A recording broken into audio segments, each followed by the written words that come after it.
désert de l'Arizona, dans l'ouest américain.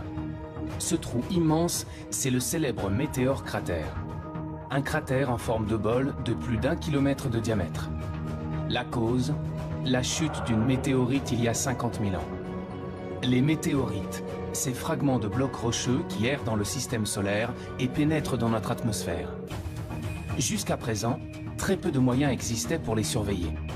Pourtant, les chercheurs du monde entier s'inquiètent. Ils pensent que des météorites géantes pourraient provoquer la fin du monde. Ces phénomènes sont pris très au sérieux par la communauté scientifique internationale. En France, des astronomes ont lancé une grande chasse aux météorites. Sur les toits de l'Observatoire de Paris, des scientifiques viennent de mettre en place un réseau de caméras de surveillance. Une grande première. L'objectif de cette caméra, c'est d'observer toutes les chutes de météorites qui créent des grosses étoiles filantes.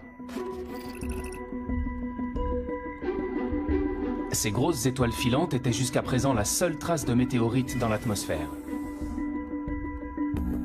À chaque fois qu'il y a un gros météore détecté par plusieurs caméras, on le sait instantanément et on est capable en quelques minutes de calculer la trajectoire.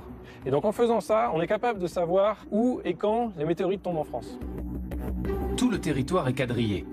Présentes dans tous les départements, les caméras fonctionnent jour et nuit. Il y en a environ 100 dans toute la France pour pouvoir faire ce qu'on appelle la triangulation. C'est-à-dire à partir de 2 caméras, on a 2 points de vue différents d'un même gros météore.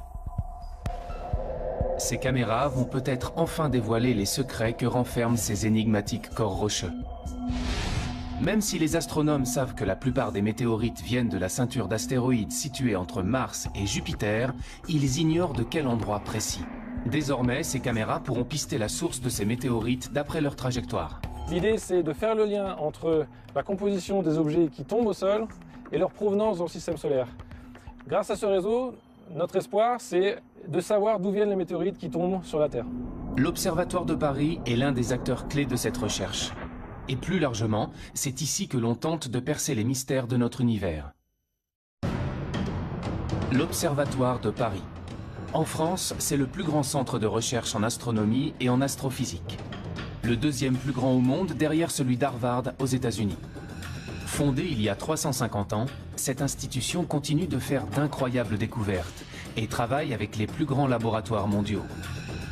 Les liens que nous avons avec l'Observatoire de Paris sont vraiment très importants. L'Observatoire de Paris a joué un rôle prépondérant au XXe siècle. Implanté sur 3 sites, à Paris, Meudon et Nançay en Sologne, l'Observatoire est né d'une grande ambition scientifique. Les académiciens royaux ont convaincu Colbert puis Louis XIV qu'il était nécessaire de construire un grand lieu de science pour la gloire du roi Soleil. De grandes découvertes ont été faites entre ces murs. C'est ici que l'on découvre que la vitesse de la lumière n'est pas infinie. Le Verrier y démontre l'existence de la planète Neptune par les mathématiques. C'est là également que l'on réalise les premières cartes détaillées de la Lune. L'Institut de recherche est prêt à relever de nouveaux défis en construisant des télescopes révolutionnaires ou en préparant de nouvelles missions spatiales. Ce sera la première fois que le LESIA travaillera sur un instrument qui atterrira sur Mars. L'une des premières choses qu'on doit le rechercher, c'est est-ce qu'il y a de l'eau liquide à la surface des objets qu'on va étudier. Sonder l'infiniment petit comme l'incroyablement grand pour mieux comprendre notre univers. L'objectif aussi, c'est de comprendre comment la Terre est devenue ce qu'elle est devenue.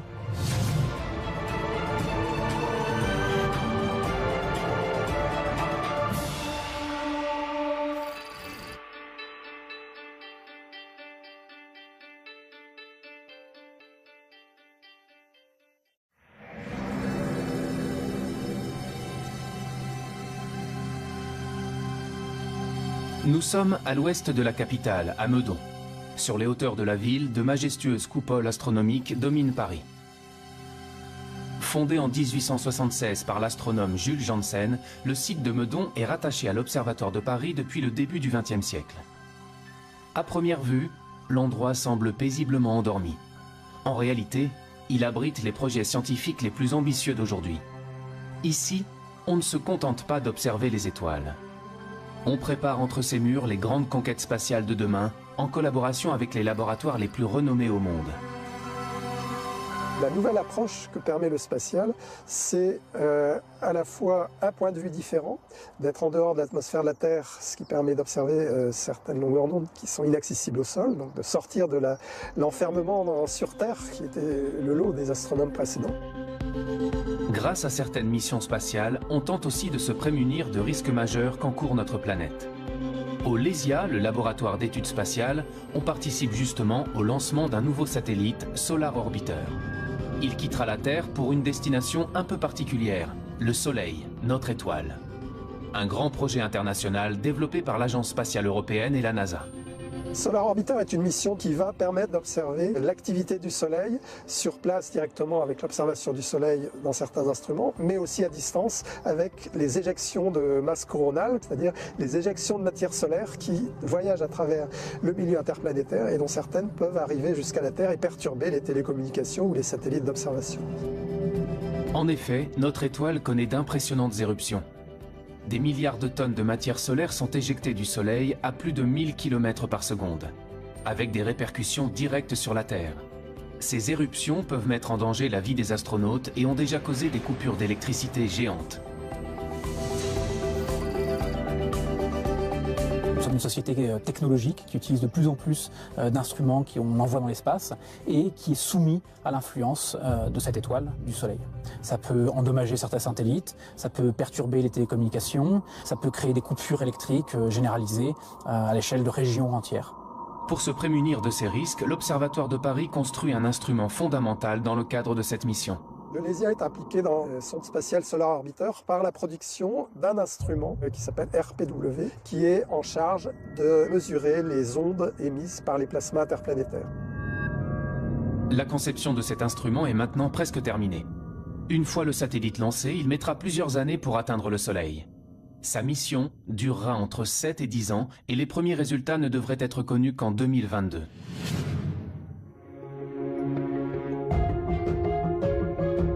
En attendant, les astronomes doivent s'assurer quotidiennement que le Soleil ne représente pas de danger pour notre planète. Ils ont mis au point un procédé pour surveiller le Soleil, mais cette fois-ci en restant au sol. Le même procédé depuis plus d'un siècle.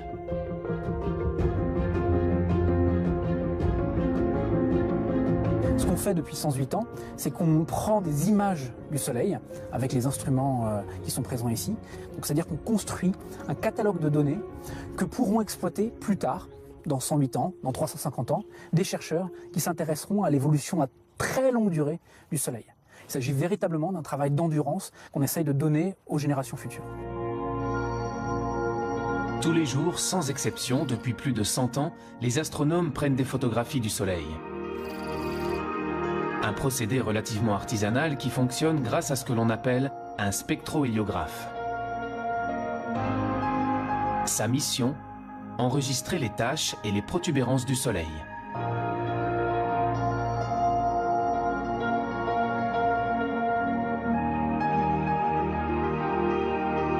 Il est nécessaire d'avoir ces types d'observations qui sont faites au sol, qui sont faites de manière relativement simple par rapport à ce qu'on est capable de faire, mais qui sont irremplaçables.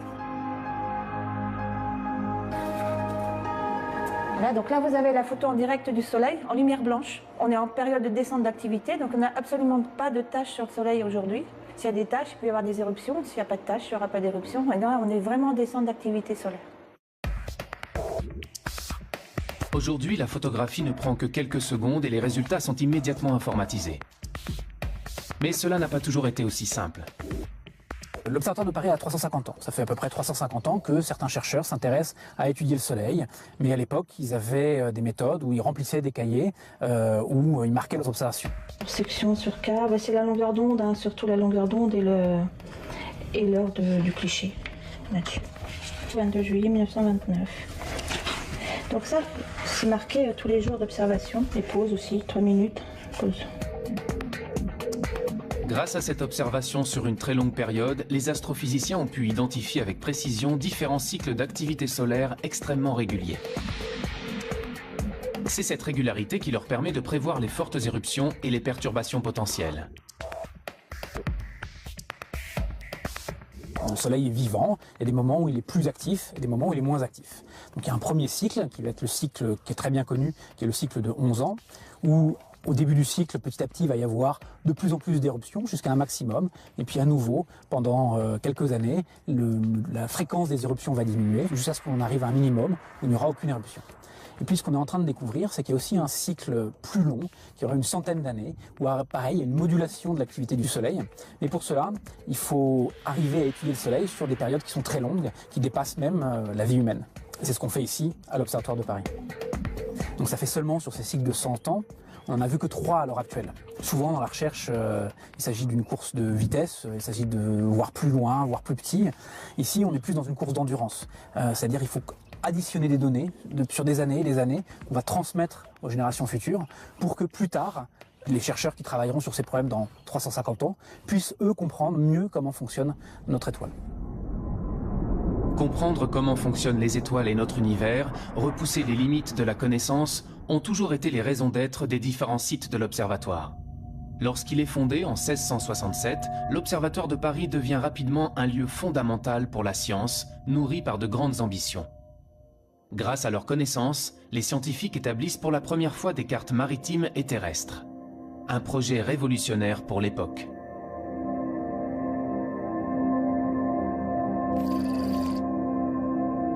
Sous le règne de Louis XIV, il était nécessaire de construire des cartes précises. Et on avait demandé à l'époque aux astronomes, grâce à leur connaissance du ciel et des mesures de latitude et de longitude, de construire la carte, notamment la carte de France.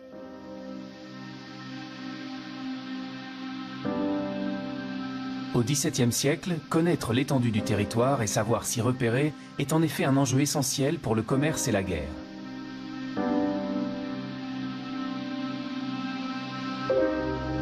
Pour l'anecdote d'ailleurs, il s'est avéré que cette carte montrait que le territoire du royaume de France était en fait beaucoup plus petit que ce qu'on croyait à l'époque, ce qui a fait dire à Louis XIV que ces astronomes, qui l'avaient si bien soutenu financièrement, lui avaient fait perdre plus de territoire que ne lui avait fait gagner toutes ces guerres.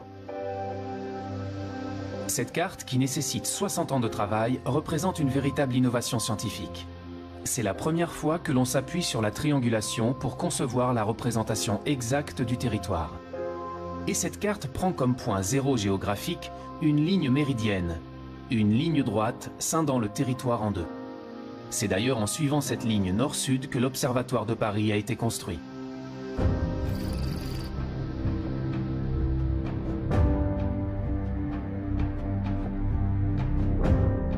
Nous sommes ici dans la salle Cassini, qu'on appelle aussi la salle de la Méridienne de l'Observatoire de Paris, tout simplement parce qu'elle contient le Méridien de Paris, qui est cette ligne que vous voyez ici, qui a été tracée par les académiciens le 21 juin 1667.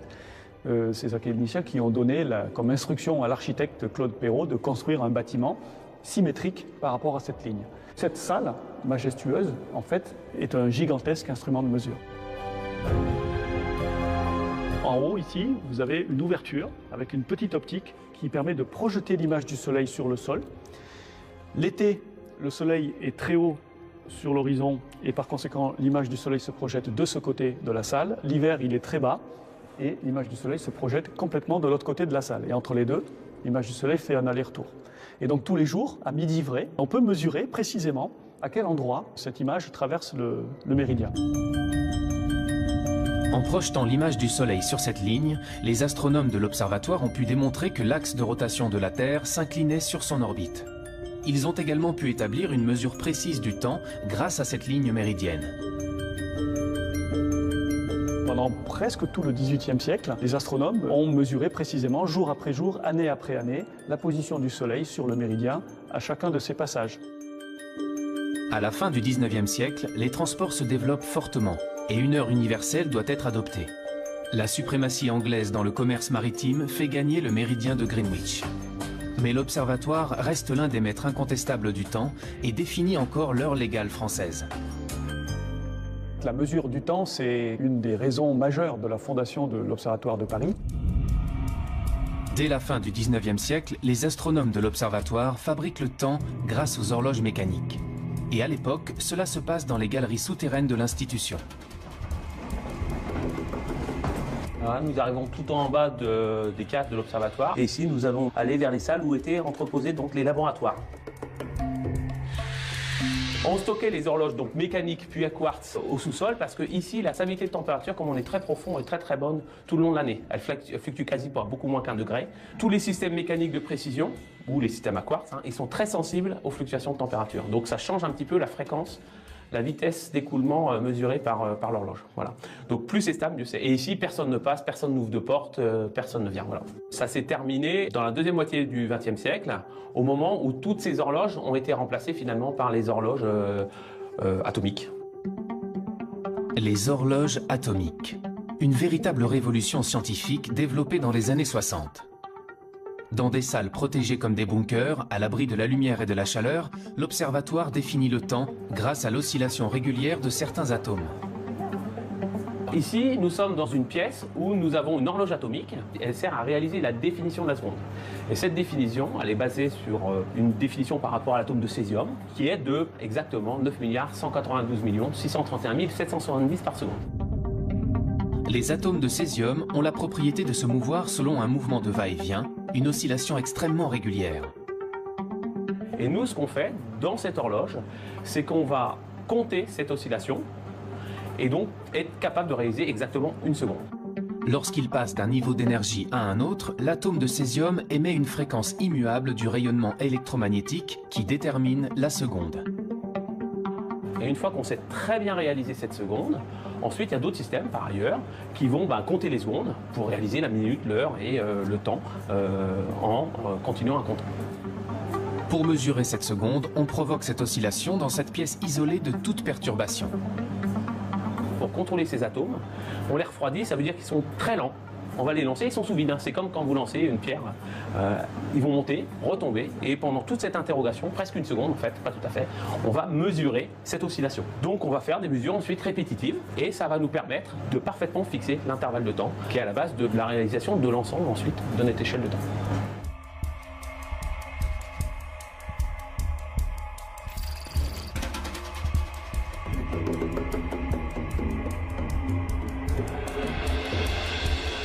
C'est aussi à l'observatoire qu'on invente l'horloge parlante en utilisant la référence de temps calculée dans ces laboratoires. L'idée est simple, donner par téléphone la même heure sur tout le territoire à tous les Français par une même voie. À l'Observatoire de Paris, chaque nuit, le service qui a mission de fabriquer l'heure vit de la sorte une perpétuelle course contre la montre entre les renseignements fournis par les étoiles et les pendules dont il faut régler les tops sur ceux de la pendule mère. Il suffit de composer un numéro de téléphone pour obtenir la voix que tout Paris connaît et l'heure exacte. Il sera exactement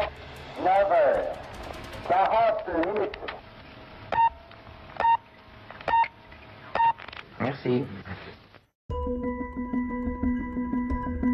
Les astronomes de l'observatoire ont une connaissance si poussée concernant le temps qu'ils peuvent répondre à toutes les questions que l'on se pose sur les éphémérides, sur le mouvement des astres dans le ciel, même très loin dans le passé.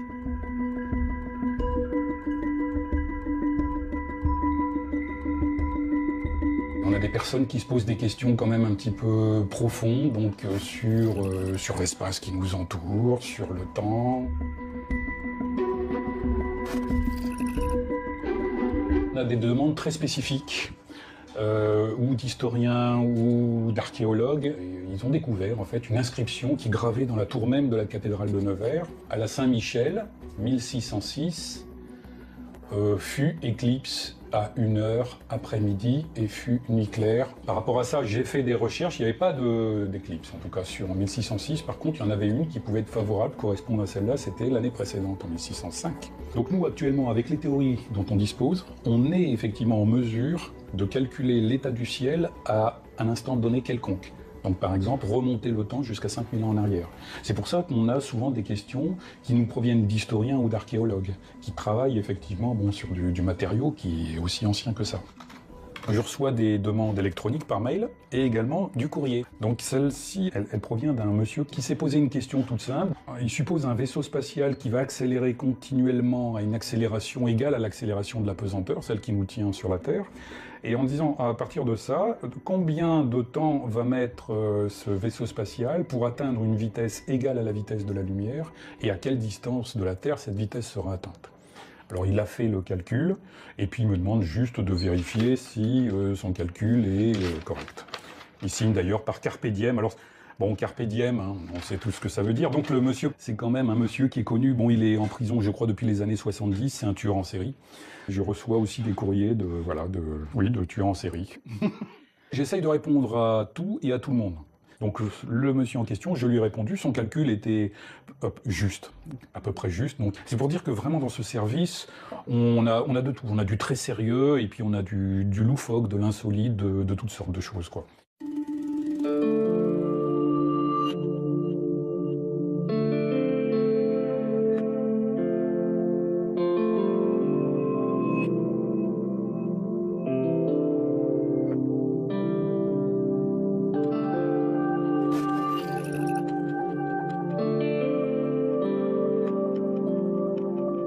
Le soir, Pascal Descamps s'offre un moment de nostalgie sur le toit de l'Observatoire de Paris.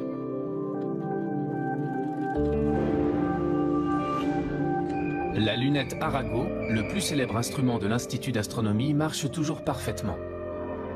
Cet instrument mythique, confiné dans une coupole tournante, est le témoin des progrès fulgurants de l'astronomie en France. Au moment de sa construction au XIXe siècle, c'était la plus grande lunette astronomique du monde. 38 cm de diamètre et 9 mètres de focale. Cet instrument mythique, voulu par François Arago, a contribué aux recherches les plus célèbres de l'Observatoire de Paris.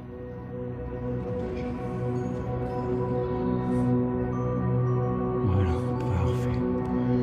Voilà. Tout est bon. Il n'y a plus qu'à relancer le moteur. On contrecarre en fait le mouvement de rotation de la Terre. La Terre tourne et on fait tourner la lunette autour du même axe, mais dans l'autre sens, de manière à en fait contrecarrer ce mouvement, à en fait l'annuler. Si je coupe l'entraînement, la Lune sort en moins d'une minute, elle sort, puisque la lunette va alors rester sur une direction fixe pendant que le ciel tourne. Donc on perd la Lune tout de suite. Là, ça marche. Donc c'est bon.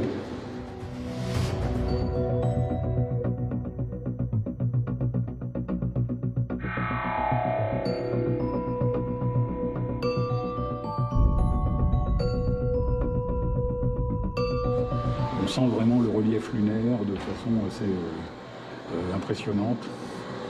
Ouais, là c'est très. Puis ça bouge pas.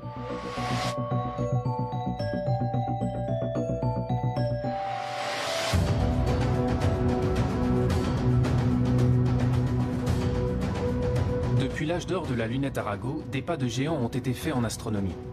On observe encore les étoiles avec ce type d'instrument qu'à de rares exceptions. Désormais, ils sont beaucoup plus performants.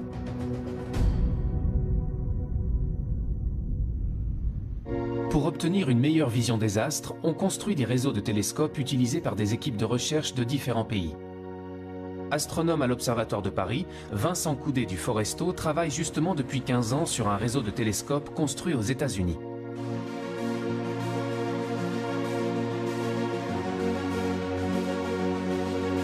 Ce réseau est situé dans l'un des observatoires les plus célèbres du monde, le mont Wilson, près de Los Angeles. C'est ici que l'on a découvert que l'univers était en expansion. Chaque année, l'astronome français et ses collègues étrangers se réunissent en Californie pour faire avancer leurs projets communs. De grands projets internationaux qui donnent à la science plus d'envergure. Ce qu'il y a de terrible quand on travaille ici, c'est qu'on a beaucoup de collaborateurs français et qu'on est forcé d'aller en France régulièrement. Les liens que nous avons avec l'Observatoire de Paris et Meudon sont vraiment très importants. Nous ne serions pas capables de développer toutes nos recherches scientifiques sans ces collaborations. Parce qu'on ne peut pas être expert dans tous les domaines. Nous avons besoin de personnes qui viennent observer nos instruments et viennent enrichir ce que nous faisons avec leurs connaissances. L'Observatoire de Paris a joué un rôle prépondérant au XXe siècle, en développant des technologies d'optique de précision qui sont capitales pour les télescopes modernes ou les instruments que nous utilisons aujourd'hui. Vincent Coudet du Foresto et ses équipes de l'Observatoire de Paris ont conçu un instrument, Fluor, qu'il n'est possible d'utiliser qu'ici, au mont Wilson, grâce aux 6 télescopes placés en réseau, idéalement espacés les uns des autres. Ce que notre équipe à l'Observatoire de Paris a amené, c'est un instrument qui s'appelle Fluor, qui recombine la lumière des télescopes de telle manière à ce qu'on va pouvoir simuler finalement le comportement d'un télescope de presque 300 mètres de diamètre qu'on serait bien incapable de construire. Imaginez un télescope de 300 mètres de diamètre. Au lieu de le fabriquer, imaginez que vous ne construisiez qu'un télescope d'1 mètre, et le même juste à côté. Maintenant, imaginez que vous puissiez former une seule image à partir de ces deux télescopes. Là, vous vous demandez, est-ce que c'est possible de récolter avec ces deux télescopes les mêmes données qu'avec un télescope de 300 mètres? Eh bien, la réponse est oui. Cette technique d'observation, c'est l'interférométrie. En combinant la lumière de plusieurs télescopes en réseau, il est possible d'obtenir une image d'une finesse équivalente à celle d'un télescope beaucoup plus grand. Fluor permet de combiner la lumière des télescopes du mont Wilson par fibre optique et non plus avec des miroirs. Une révolution. Ici, nous avons construit le réseau de télescopes et toute l'infrastructure, et Vincent a apporté Fluor, son instrument, et peut l'utiliser. En échange, il le met à disposition d'autres scientifiques. On ne pourrait pas faire le travail qu'on fait maintenant s'il n'y avait pas ces collaborations internationales. Les compétences, elles sont très complémentaires. Ici, il y a une infrastructure qui est complètement unique, avec ces télescopes qui sont éloignés les uns des autres, qui permettent vraiment de simuler un télescope géant. Nous, on apporte un instrument qui permet de faire des images avec une très grande précision. Et c'est justement de l'apport de ces compétences complémentaires qu'on peut obtenir des observations intéressantes.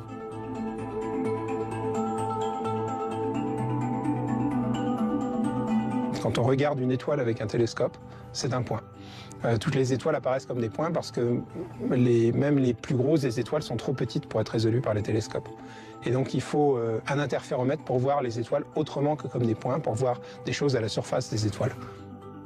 L'interférométrie ouvre de nouvelles perspectives dans la connaissance des étoiles, mais aussi dans la découverte de nouvelles planètes.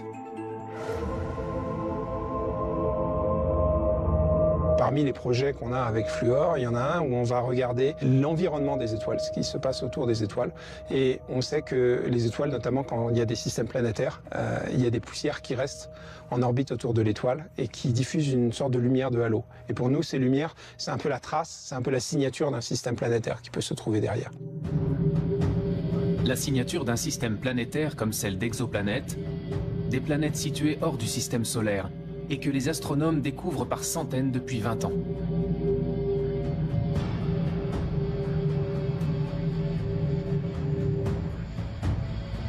Ces collaborations entre laboratoires permettent de faire accélérer les découvertes. Grâce aux technologies modernes, les astronomes peuvent observer les étoiles à des milliers de kilomètres du télescope ou du réseau de télescopes pointés vers le ciel. Des équipes françaises louent parfois du temps d'observation sur les télescopes de l'observatoire du mont Wilson. Chacun met à profit ses instruments et ses compétences. L'astronome me donne les informations nécessaires sur les sources qui l'intéressent. J'entre ces données, je pointe vers les étoiles qu'elle veut observer, je lui trouve les franges d'interférence et je les verrouille pour qu'elle puisse enregistrer ces données. Nous avons aussi des équipes qui viennent de Sydney et de l'Université du Michigan. Chacun apporte ses instruments, ce qui leur donne du temps dans le réseau pour bien observer. Cela rend le réseau plus performant que ce que nous avions originellement. Donc c'est bénéfique pour tout le monde. Ces astronomes n'ont pas à construire de nouveaux interféromètres et l'interféromètre n'a pas à se fournir de nouveaux instruments. 10 minutes, c'est bon pour 8 minutes de plus. Ok. Aujourd'hui, les scientifiques ne pourraient plus mener leurs grands projets sans ces aides extérieures.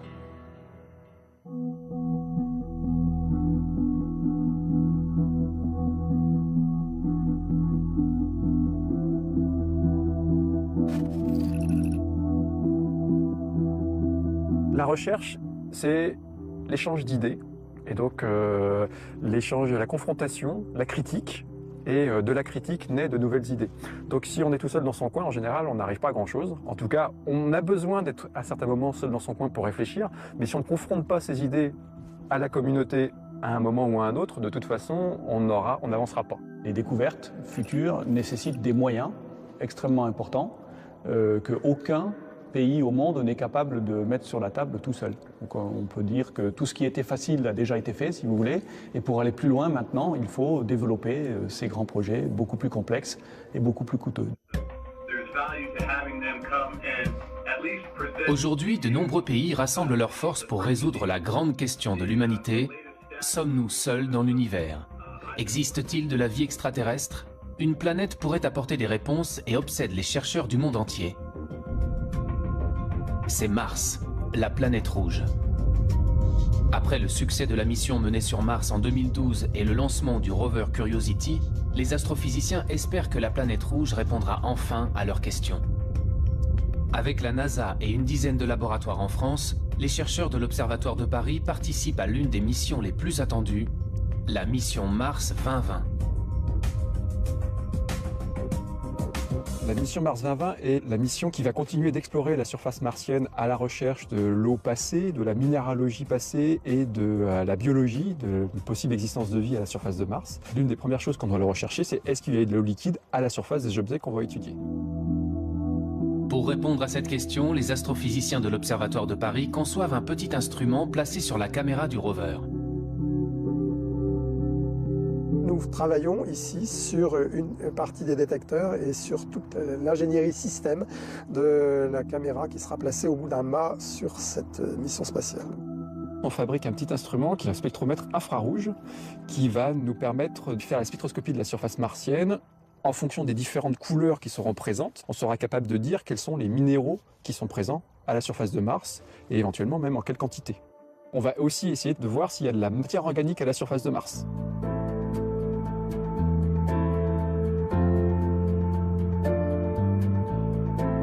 On a un défi qui est de faire un instrument très petit, beaucoup plus petit que ce qu'on n'a jamais fait. Donc ce défi de miniaturisation, il est important. Donc on se confronte à des problèmes auxquels on n'avait encore jamais été vraiment confronté en termes de place, d'intégration. Un vrai challenge. L'instrument doit être suffisamment petit pour se glisser dans la caméra du rover sans l'alourdir. Pour concevoir leur spectromètre infrarouge, les astrophysiciens font fabriquer sur place, dans l'atelier de l'Institut, leurs pièces miniatures construites sur mesure.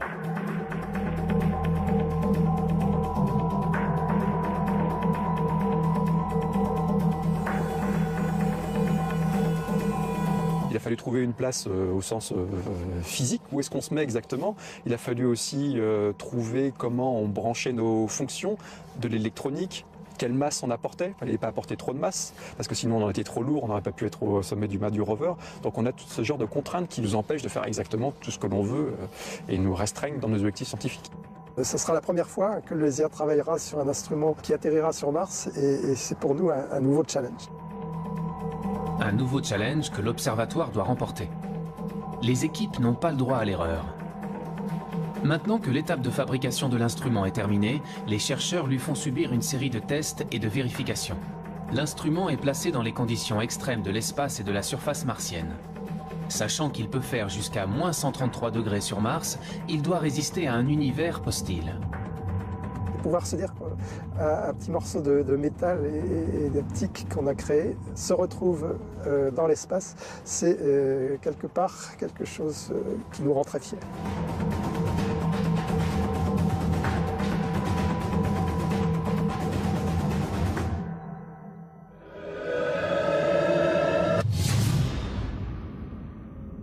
Au-delà de la recherche de vie extraterrestre, les scientifiques s'emparent d'une autre question cruciale. Remonter aux origines du monde et comprendre comment les premières galaxies se sont formées. C'est l'objectif de la radioastronomie. En Sologne, à Nançay, dans le centre de la France, il existe un espace immense isolé en pleine forêt. 150 hectares qui font partie de l'Observatoire de Paris, mais pourtant situé à plus de 200 km de la capitale. Et pour cause, le lieu doit rester protégé des ondes radio parasites. Car ici, on développe la radioastronomie. Bien loin de la lumière que l'on perçoit, ces astronomes s'intéressent à une lumière invisible, les ondes radio, plus faibles encore que l'infrarouge.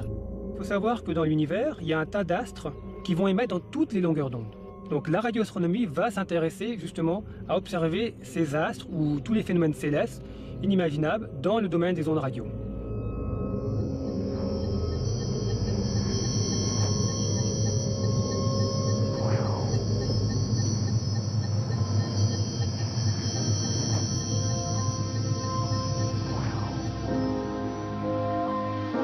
Les ondes radio émises par les étoiles sont collectées par cet immense instrument métallique.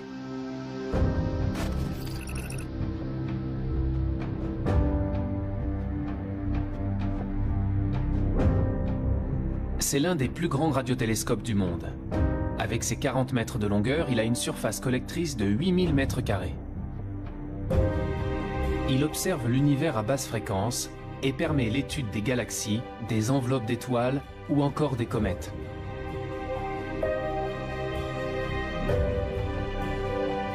Vous pointez le télescope vers une direction d'observation du ciel, c'est la source qui vous intéresse.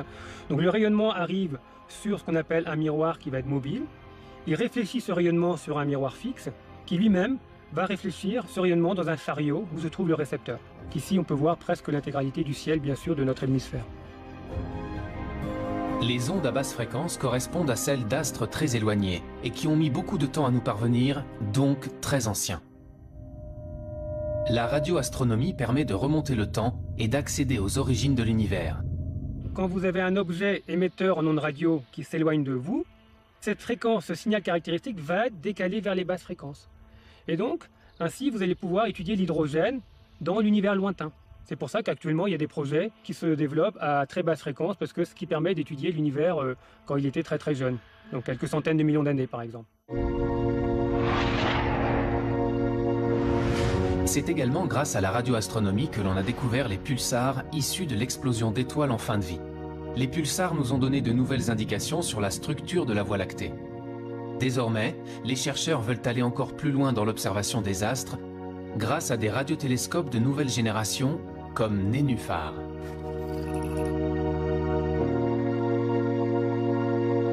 Contrairement au grand radiotélescope où vous pointez l'antenne pour justement observer votre source d'intérêt, Nénuphar, ce sont des antennes qui voient tout le ciel. C'est un peu une révolution en radioastronomie en fait, c'est d'avoir des antennes qui voient tout le ciel et qui pointent, et vous pointez dans différentes directions.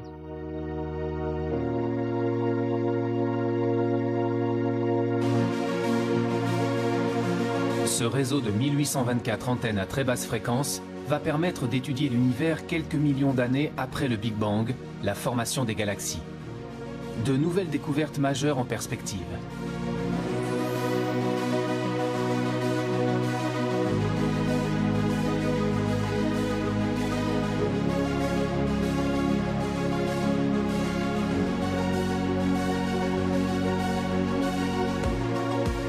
Fournir une vision renouvelée de la structure de notre univers pour en comprendre sa composition et son origine, c'est le défi quotidien que tentent de relever ces astrophysiciens.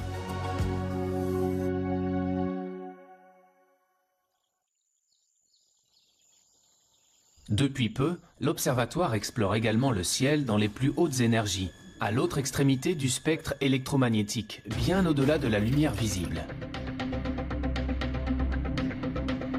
Le site de Meudon abrite un prototype de télescope unique en son genre. Il fera partie d'un futur grand réseau appelé CTA. Une nouvelle génération de télescopes dont l'objectif est d'explorer l'univers dans les plus hautes énergies, les rayons gamma. Ces rayons gamma sont situés au-delà de la lumière visible, au-delà des rayons X. C'est une lumière extrêmement énergétique.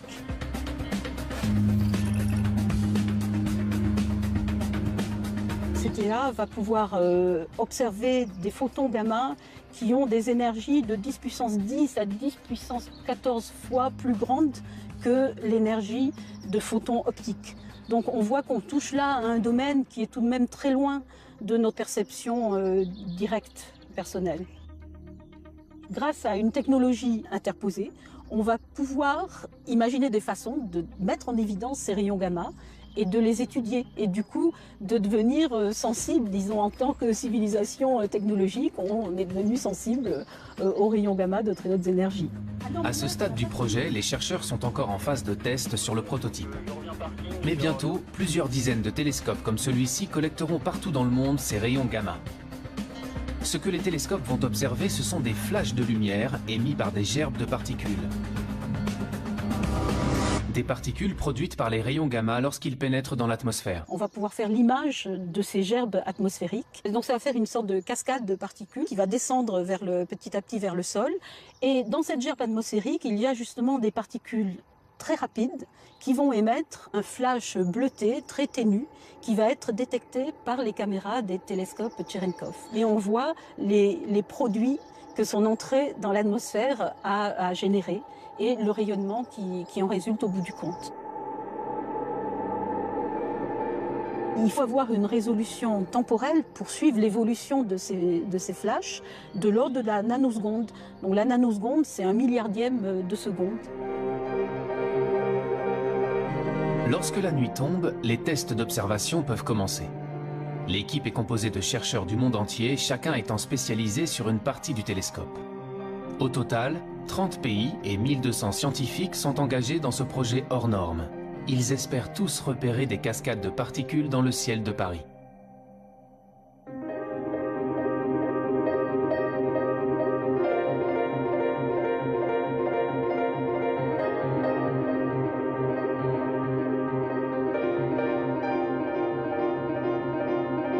On va orienter pour identifier ces gerbes atmosphériques qu'on peut repérer. Elles sont partout, il y en a partout dans le ciel, hein, donc on peut chercher l'endroit qui nous paraît le plus dégagé. En l'occurrence, ça va être cette zone-là qui est bien indiquée parce qu'en plus, elle est assez protégée des lumières de Paris.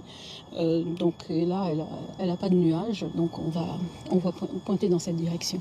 On voit des sites où il y a eu des phénomènes très énergétiques et même voire cataclysmiques, comme des explosions d'étoiles lors de supernovae. Ce télescope pourra même observer des astres tellement compacts que la lumière ne peut pas en sortir, et qui restent jusqu'à aujourd'hui invisibles, comme les blazars, ces trous noirs qui renferment de nombreux secrets pour les chercheurs. Ça va apporter de nouvelles informations sur les propriétés de ces systèmes cosmiques. Et ça fournit en général à la communauté astronomique une vision renouvelée de notre univers.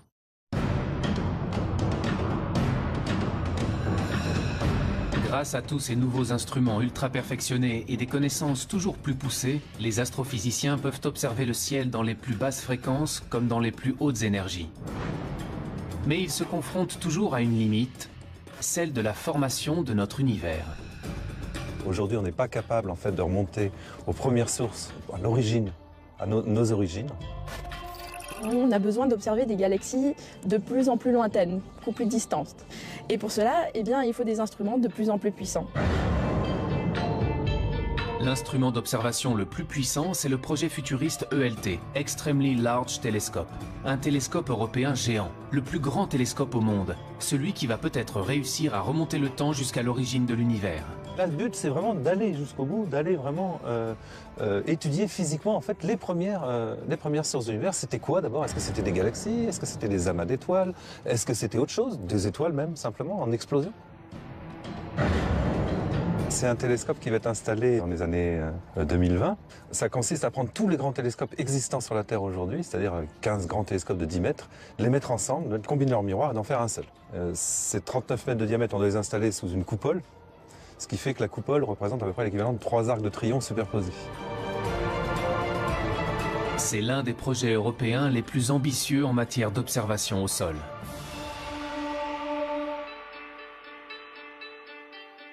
Pratiquement tous les pays d'Europe sont impliqués dans cette construction.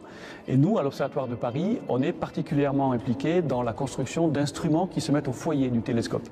Le premier, qui est un spectro-imageur, qui travaillera dans le visible et l'infrarouge, et dont un des enjeux principaux est de détecter des exoplanètes. Et l'autre, c'est un spectrographe multi-objet qui permet de faire simultanément le spectre d'un très grand nombre de galaxies.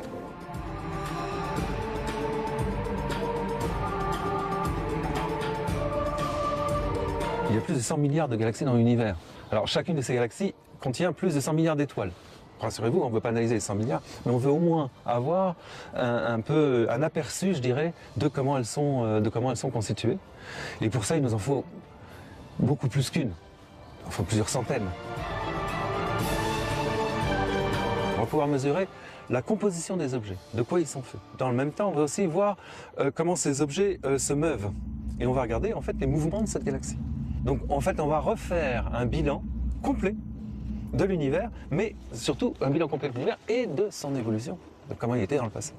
C'est un enjeu en fait pour toute la communauté d'astronomie, du point de vue du télescope et des instruments. Et puis pour un institut comme l'Observatoire de Paris, c'est un sacré enjeu parce qu'on n'a jamais fait ça.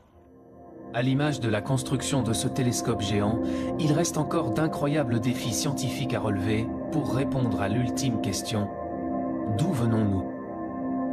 L'objectif, c'est vraiment de comprendre comment les planètes deviennent ce qu'elles sont devenues, comment on peut relier leur histoire avec leur état actuel. Et évidemment, l'objectif aussi, c'est de comprendre comment la Terre est devenue ce qu'elle est devenue.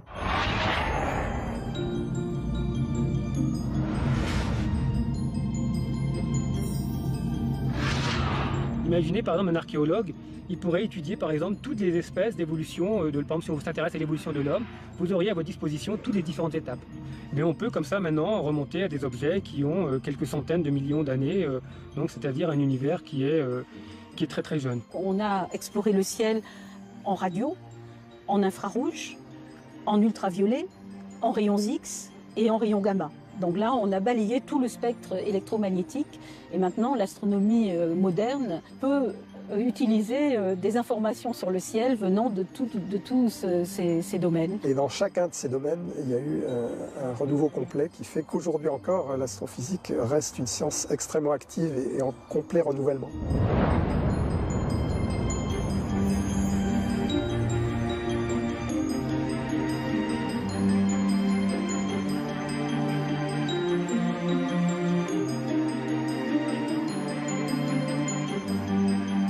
Un point qui est important pour tout institut de recherche, c'est de toujours accroître sa capacité à initier des grands projets qui contribuent à structurer l'avenir. Son futur est tout à fait prometteur. Il a un potentiel humain, de recherche, d'ingénieurs, techniciens, d'innovation qui est extrêmement fort. On est à bord de missions spatiales jusque dans les années 2030-2040. Donc au moins pour toute la première partie du XXIe siècle, je pense que l'Observatoire va continuer de se développer très fortement et d'être un acteur majeur de la recherche astrophysique en France et dans le monde. L'Observatoire de Paris, véritable citadelle des sciences. Plus de 3 siècles après sa fondation, ce lieu, porté par un héritage scientifique inestimable, nourrit toujours les plus grands espoirs de recherche et de découverte.